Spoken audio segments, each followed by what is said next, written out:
idraknya, tajam mata hatinya. Nah, bagaimana caranya supaya idrak ini kuat? Bagaimana caranya supaya mata hati ini tajam? Para ulama menjelaskan, untuk menajamkan mata hati itu adalah tahliyatul qalbi anis sifatil mazmumat wa tahliyatuhu bis sifatil mahmudah. Itu caranya, membersihkan hati dari segala sifat tercela, sombong, dengki, dendam. Bersih hati dari itu dan diperhiasi dengan sifat yang terpuji. Kalau hati kita bersih, hati kita berhias sifat yang terpuji, maka hati kita akan tajam, nalar kita akan kuat, kita akan bisa membedakan ini yang benar, ini yang salah. Nah, kawiyun bil idrak itu. Nah, para muhibbin rahimakumullah, kita banyak bisi partai.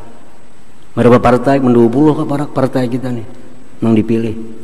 Semuaan baik, membangun Indonesia, membangun ini, semua partai itu programnya bagus. Cuma kalau kita punya idrak yang kuat, mata hati yang kuat, kita akan tahu partai mana yang benar-benar memperjuangkan umat Islam itu. Kita tahu, kalau bisa dibunguli. Mata hati kita akan menunjukkan inilah partai yang memperjuangkan Islam dan umatnya. Ini pandirnya yang lain nih. Ulun ini hendak sembahyang tahajud. Sudah ulun siapakan dah. Banyu untuk qada hajat, banyu untuk wudu, semuaan sudah siap. Tapi kita bangun tengah malam, hendak bakami benar Bapak kami berabah pulang kita. Padahal pas sejadah sudah diurak, sejadah sudah dibuka, baju disiapakan. Bangun tengah malam kami guring pulang gina. Kenapa kada hendak mau sembahyang malam tuh kada kuat? Ujar Hasan Basri radhiyallahu an, zunubuka qayyadatka. Dosa engkau yang memasung engkau. Orang sembahyang tahajud tuh kada akan bisa kalau banyak dosa. Kada bisa. Tahajud itu orang bersih. Maksudnya tahajud nang istiqamah, menang banu itu kada kawa ditangguh nih tuh. Banu bangun, banu kada. Ini yang istiqamah, yang bisa rutin tiap malam tahajud ini kada bisa kalau kada orang yang bersih. Nah, jadi ini dosa ini membuat kita lemah ibadah. Jadi kalau hendak kuat beribadah, tobat kepada Allah, tinggalkan dosa. Yang pertama itu. Yang kedua, supaya kuat ibadah itu aklul halal, makanan yang halal. Makanan halal. Nah, sebab makanan halal akan menimbulkan tenaga yang halal. Maka dia akan cenderung kepada ibadah. Kalau yang kita makan ini haram, menjadi tenaga yang haram dan tentu sukanya kepada maksiat terhadap Allah Subhanahu wa taala. Nah, coba akan aja kita kalau selama ini kada mampu baca Quran sekali duduk 2 juz 3 juz, kada kuat kita. Macam-macam kesemutan lah, batis pinggang lah sakit, macam-macam.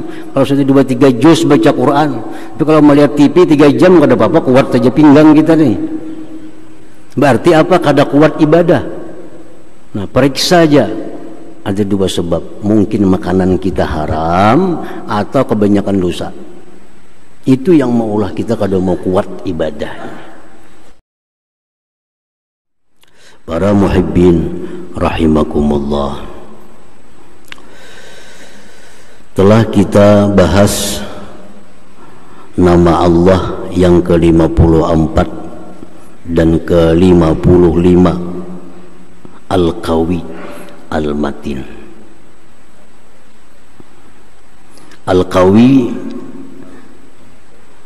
sahibul qudrati tammah al-balighatil kamal, artinya yang mempunyai kekuasaan yang sempurna.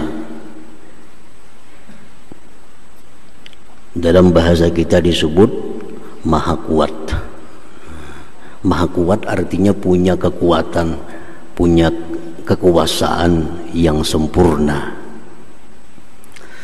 Sedangkan al-matin syadidul quwwah wal qudrah, sangat kuasa, sangat kuat.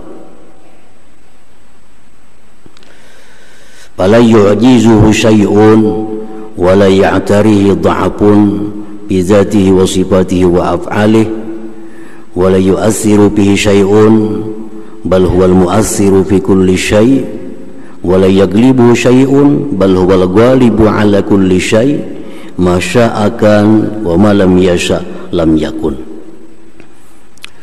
Maha kuat dan sangat kuat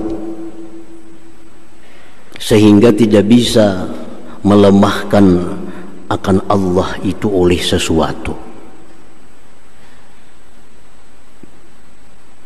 dan tidak mendatang kepada Allah kelemahan baik zatnya, sifatnya, perbuatannya.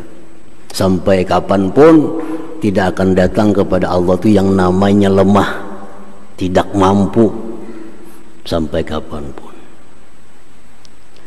Dan tidak memberi bekas pada Allah oleh sesuatu. Allah kada bisa dipengaruhi, Allah kada bisa digertak, Allah kada bisa ditekan. Bal huwal mu'assir fi kulli syai', bahkan dia yang memberi bekas pada tiap-tiap sesuatu, dia yang mempengaruhi tiap-tiap sesuatu, dan tidak bisa mengalahkan oleh Allah oleh sesuatu. Bahkan dialah yang mengalahkan sesuatu. Yang dia kehendaki pasti terjadi, yang dia tidak menghendaki tidak akan terjadi. Itu sudah kita bahas pada setengah bulan yang lalu. Artinya Allah subhanahu wa ta'ala maha kuat dan bersangatan kuat. Nah, itu sudah kita imani, kita percaya yang demikian itu bagi Allah subhanahu wa ta'ala. Al-mu'min bismillahil qawi, orang yang beriman dengan nama Allah Al-Qawi. Bagaimana sikapnya, bagaimana akhlaknya kalau sudah beriman bahwa Allah itu maha kuat, kalau sudah percaya Allah itu maha kuat, akan menimbulkan akhlak kepada diri kita. Apa yang ditimbulkan oleh iman kepada nama Allah Al-Qawi yang maha kuat itu? Ayyakuna abdan qawiyya. Orang yang beriman kepada nama Allah Al-Qawi yang maha kuat, maka dia menjadi orang yang kuat. Dia menjadi orang yang kuat. Lianna Allah Ta'ala yuhibbu abdahul qawi, karena Allah mencintai hambanya yang kuat itu. Allah mencintai hambanya yang kuat. Kama qala Rasulullah sallallahu alaihi wasallam, sebagaimana sabda Rasulullah, al-mu'min al-qawi khairun wa ahabbu ilallah minal mu'min ad-da'ib. Rawahu Muslim. Ujar Nabi kita, orang beriman yang kuat, orang beriman yang kuat lebih baik, lebih disukai Allah daripada orang beriman yang lemah. Bagaimana kita supaya kuat? Kita mesti percaya dulu bahwa Allah itu maha kuat. Nah, para muhibbin rahimakumullah, kuat apanya? Allah suka kepada kita kuat, bukan kuat makan, bukan kuat mengangkat barang, bukan kuat begadang malam. Yang dicintai Allah itu orang beriman yang kuat. Apa yang kuat? Nah, para ulama mengatakan Allah mencintai hambanya yang kuat itu, pertama qawiyun bil iman, kuat imannya. imannya kuat. Imannya kada mudah tergoda. Imannya kada akan mudah goyah karena ada ancaman atau godaan. Kada bisa goyang imannya, kuat. Nah itu maksudnya. Yang pertama adalah mukmin yang disukai Allah, mukmin yang kuat iman.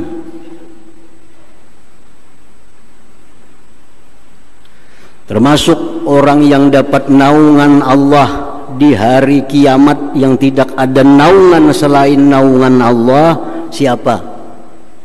Orang yang digoda berbuat maksiat, digoda untuk berbuat zina, padahal yang menggoda ini orang yang dia cintai, tapi jawabannya inni akhafullah, aku takut kepada Allah. Nah ini kuat iman.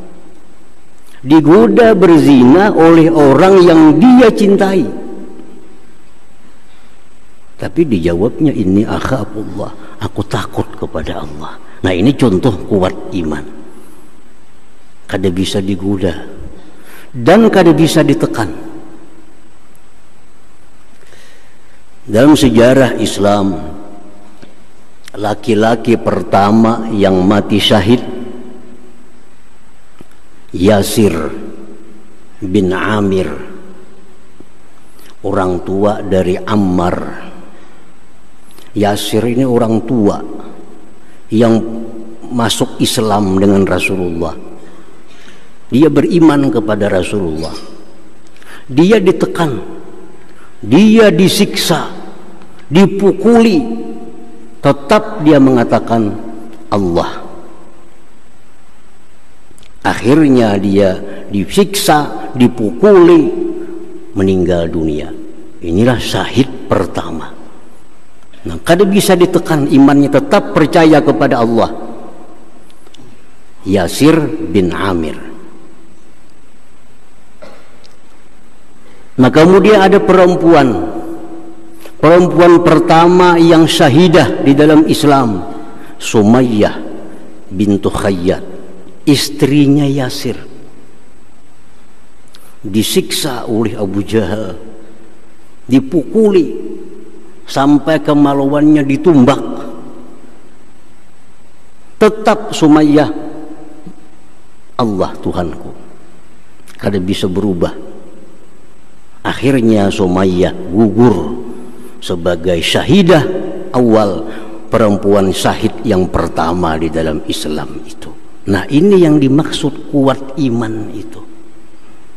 Digoda kada mampan, ditekan kada mampan, tetap dia percaya bahwa tidak ada Tuhan selain Allah subhanahu wa ta'ala.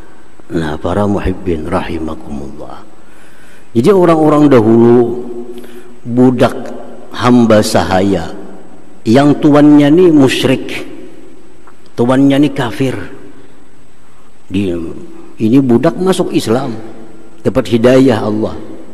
Nah oleh tuannya disiksa, dipasung, dikurung, tetap kada berubah keimanannya kepada Allah subhanahu wa ta'ala. Nah ini namanya qawiyun bil iman, kuat dalam imannya. Nah para muhibbin rahimakumullah, ya di zaman sekarang ini mungkin di tempat kita khususnya kada akan terjadi. Ada orang memaksa, mau kada berkafir, kalau kamu kada berkafir kamu kubunuh.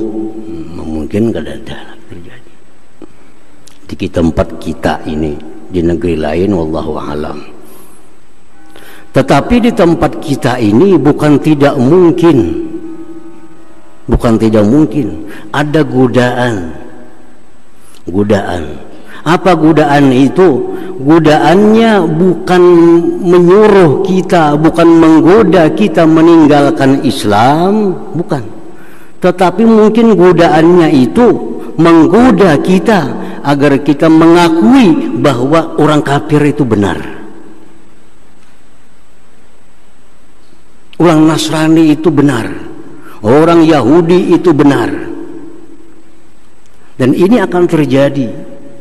Kita digoda, agar mengakui bahwa agama Yahudi itu benar, baik, agama Nasrani itu benar, baik. Ini sama-sama kita pindah agama. Kalau yang dulu kita ditekan dengan senjata agar keluar dari Islam, sebagian ada yang keluar, ada yang digoda dengan materi, akhirnya keluar Islam. Ada yang digoda dengan perempuan, keluar Islam. Nah, tetapi yang lebih halus dari itu, godaan ini bukan menyuruh kita meninggalkan Islam. Godaan ini bukan merayu kita keluar Islam. Tetapi godaan ini datang agar kita mengakui bahwa Nasrani itu agama yang benar, Yahudi agama yang benar, Islam agama yang, semua agama benar. Nah, membenarkan orang yang bukan Islam itu berarti kita bukan Islam lagi, sama aja artinya. Nah, para muhibbin rahimakumullah, jadi hati-hati. Iman kita hilang bukan kita sengaja keluar Islam, tetapi iman kita hilang, kita menganggap bahwa yang bukan Islam itu baik, sama seperti Islam. Kita pun dengan otomatis keluar dari agama Islam ini. Dalam kaidah yang umum dalam agama Islam ada satu kaidah, ar-ridha bil kufri kufrun. Kita setuju dengan kekafiran, itu adalah kafir. Kita setuju dengan kekafiran, kita jadi kafir. Nah, jadi hati-hati kita datang godaan-godaan bahwa agama itu semuanya adalah benar, sama-sama baik. Bagi kita umat Islam, kita hanya mengakui agama Islam yang benar, karena innad dina indallah Islam, agama di sisi Allah hanyalah Islam. Nah, para muhibbin rahimakumullah, kita tidak setuju, nah kita wajib tidak riba selain Islam itu agama. Jangan sampai kita riba, jangan sampai kita setuju. Kita wajib tidak setuju selain Islam itu sebagai agama. Tetapi tidak setuju kita kepada orang yang bukan Islam itu bukan berarti kita harus berperang dengan mereka, bukan berarti kita harus bermusuh-musuhan dengan mereka. Bahkan kita disuruh untuk berbuat baik kepada mereka.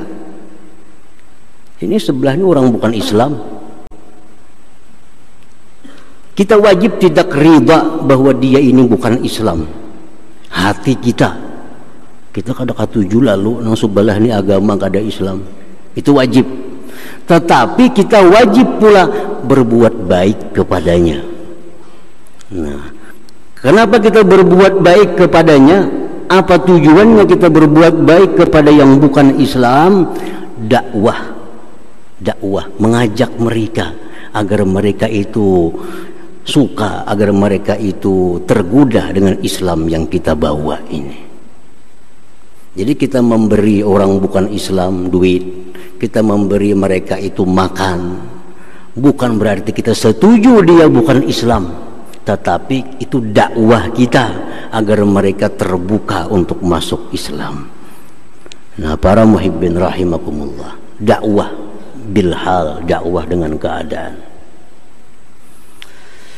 Dikisahkan Imam Sahal bin Abdullah At-Tustari, imam besar di sekitar abad kedua. Di sebelah beliau ini ada orang agama lain, rumah berdimpit lawan orang bukan agama Islam. WC yang non muslim ini bila malam merimbis ke rumah Imam Sahal nih, karena banyu WC itu mengalir ke dapur kepajijipan Imam Sahal nih. Jadi setiap malam Imam Sahal ini menanai wadah dari limpasan WC tetangga yang bukan Islam nih. Karena subuh hibak wadah tuh dibuang keluar bertahun-tahun. Kadada Imam Sahalnya menanggur sebelah rumah, oh tuh WC baiki, kadada. Malam diandakin wadah subuh hibak dengan kotoran majusi sebelah agamanya, karena subuh dibuang sidin. Nah, satu saat Imam Sahal ini garing, sakit mendekati kematian. Sidin panggil tetangga sebelah nang bukan Islam tadi ke rumah. Ujar Imam Sahal, wahai tetanggaku, coba kita lihat di dapurku tuh, lihat di pejijipanku. Dibawa ke dapur. Nah itu WC ikan bu sudah bertahun-tahun limpasnya ke rumahku nih. Aku tiap subuh membuang. Kenapa aku hanya raja madahkan lawan ikan bertahun-tahun ini? Karena aku ini parak sudah mati. Mungkin aku mati, anak buahku bisa kada tahan lawan itu kena. Jadi sebelum aku mati baiki itu, baiki. Karena aku mati, anak buahku bisa kada sabar. Kalau aku masih sabar, kada apa-apa aja sah. Nah, si Muslim ini mendengar itu terharu. Ya Syekh, wahai tuan guru, mudda yadak, sorong tangan pian, sini tangan pian. Diambil tangannya oleh si majusi tadi. Asyhadu an la ilaha illallah wa asyhadu anna muhammadar rasulullah. Macam inikah akhlak orang Islam, macam inikah kelakuan orang Islam terhadap non muslim. Nah, jadi kita berbuat baik kepada non muslim itu bukan berarti kita setuju bahwa dia kada Islam, bukan. Tapi kita berbuat baik kepada mereka, dakwah kita. Inilah Islam yang mesti dipeluk oleh seluruh manusia. Inilah ajaran Islam. Nah, jadi kita kuat iman. Kada akan bisa berubah iman kita ditekan, digoda untuk mengatakan bahwa semua agama itu benar. Kita kada akan berubah.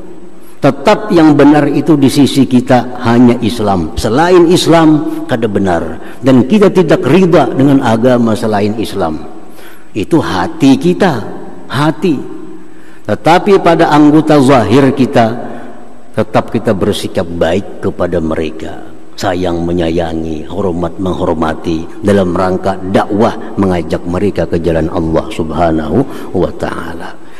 Nah, para muhibbin rahimakumullah, itu dimaksud kawiyun bil iman, kuat dalam iman. Kada mudah tergoda. Apalagi dengan 100.000, 200.000 tergoda. Itu kemana iman harganya 200.000? Nah, ini mesti kuat iman ini. Para ulama menjelaskan kaifa taqwiyatul iman. Kayak apa iman kita supaya kuat, supaya kada mempan digoda, kada mempan ditekan. Kayak apa cara memperkuat iman? Ujar para ulama mengatakan memperkuat iman ini satu, pahmu asma'illah al-husna, mempaham asma'ul husna. Nah, pahami asma'ul husna ini mulai Allah, Ar-Rahman, Ar-Rahim. Nah, pahami satu persatu, maka iman kita kepada Allah akan kuat jadinya. Satu itu, pahami bujur-bujur asma'ul husna. Yang kedua, tadabbur ayatil Qur'anil Karim, merenungi ayat-ayat Al-Qur'an. Bukan hanya dibaca, tapi direnungi ayat Qur'an itu, maknanya satu persatu akan menambah kuat iman kita. Yang ketiga, al-iktsar minaz zikri wad du'a, perbanyak zikir. La ilaha illallah, la ilaha illallah, banyak-banyak itu akan mengukuhkan iman di dalam hati. Banyak-banyak berdoa kepada Allah, Allahumma qawwi imani, ya Allah kuatkan imanku. Menambah kuatnya iman. Nah, yang keempat, at-tafakkur fi ajaibi khalqillah, tafakkur tentang keajaiban ciptaan Allah Subhanahu wa taala.